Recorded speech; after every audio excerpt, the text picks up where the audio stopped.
Hey guys, so I picked up a Gs300 and I'm gonna do a little stereo install video because usually a stereo will take me like 20 minutes to like an hour to install.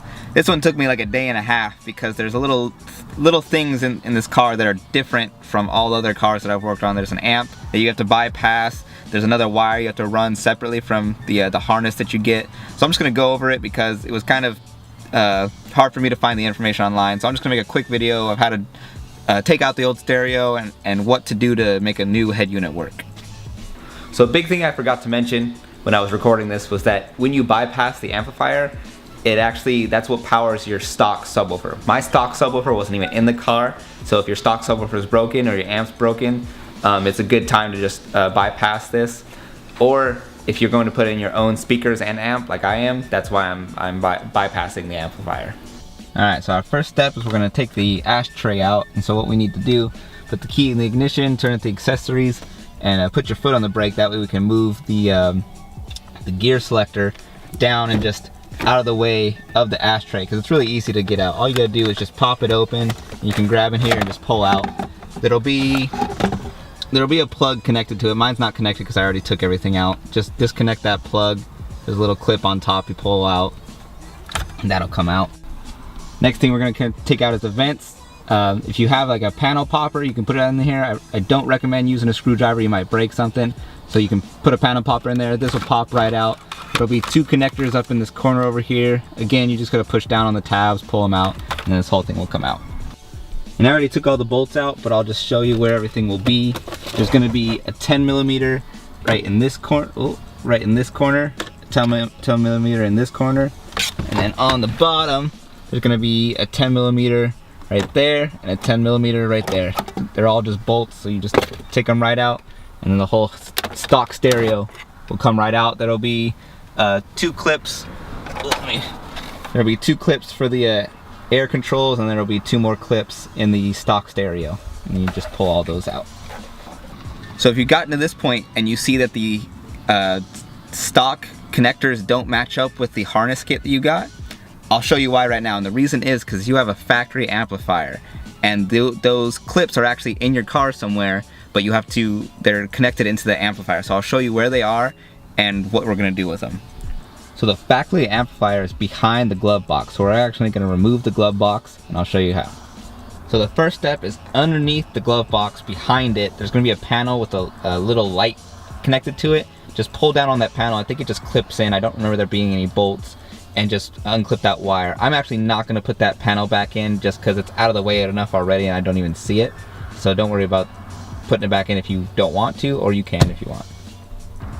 Next, we're gonna open the glove box, and in this car, it looks like someone already took them out, but there were three, some sort of screws or bolts. They weren't in there for me, like I said, so I don't really know where they are. So that's the top. Then there's just two clips holding it in, but we're gonna leave this closed for right now because there's a 10mm bolt on the bottom right here, right over there. You can't really see it because the camera won't focus, and there's another one on the corner. So just take those two out and then open the glove box and pull, and the whole thing will come off.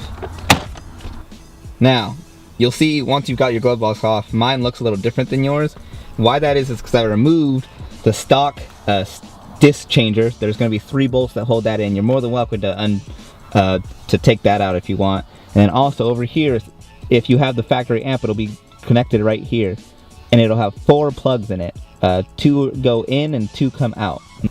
And you'll notice that those 2 are the 2 that you need for your aftermarket stereo. So what I did is, a lot of people will just run wires over separately. I completely undid the wire loom so I could run those 2 wires over. That way I wouldn't have to run extensions or anything like that. I also removed the amp and the disc changer just because I don't like extra stuff in the car that doesn't need to be there. For the amp, there was just a bolt on top and a bolt down below where the fuses go.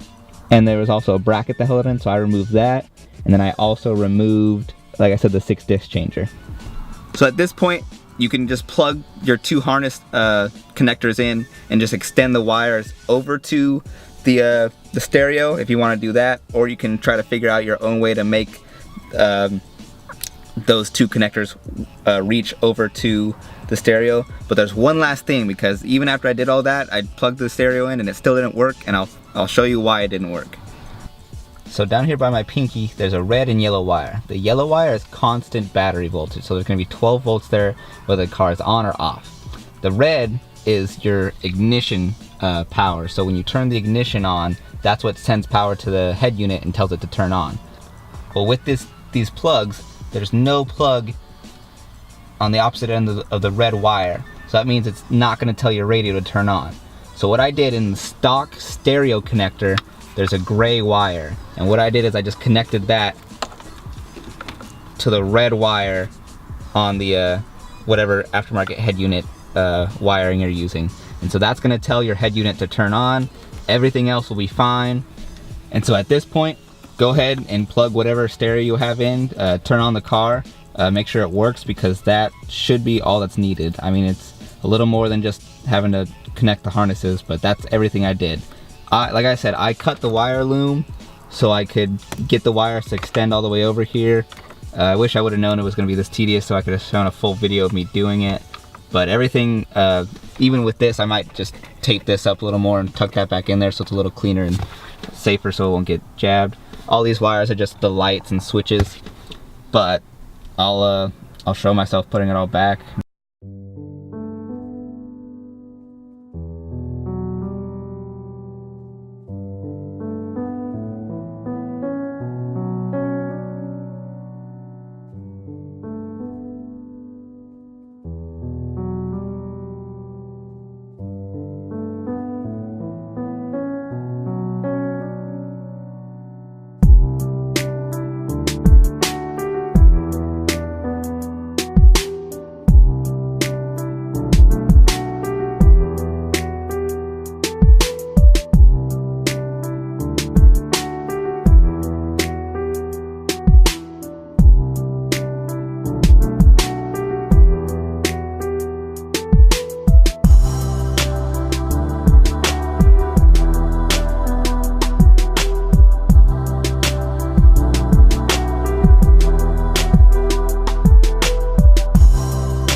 And there we have it.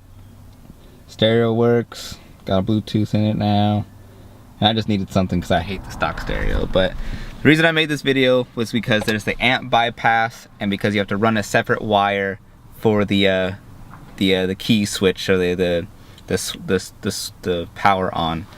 So hopefully that helps some other guys with GS300s. They're a little cheaper now, so probably a lot of kids are going to be buying them, making stance cars out of them.